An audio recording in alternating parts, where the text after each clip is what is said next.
आम्हाला आमच्या ग्रुपमध्ये हे डिझाईन दिलं होतं आणि मटेरियल दिलं होतं.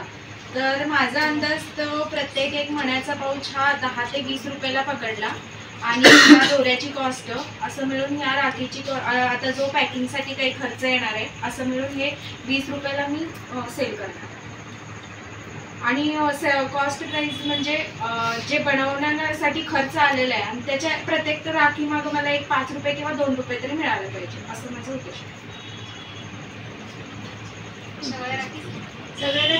सगळ्या राखीची डिझाईन सेमच आहे, फक्त कलर सगळ्या राखीची तुम्ही राखी करताना काय केलं? म्हणजे मण्या ओढल्या नाही, म्हणजे आम्ही प्रत्येकानेच राखी बनवली. प्रत्येकाने होल सगळ्याच म्हणजे प्रत्येकाला सगळी प्रोसेस माहिती पाहिजे. जर एखाद्या वेळेस होल नसेल तर आम्ही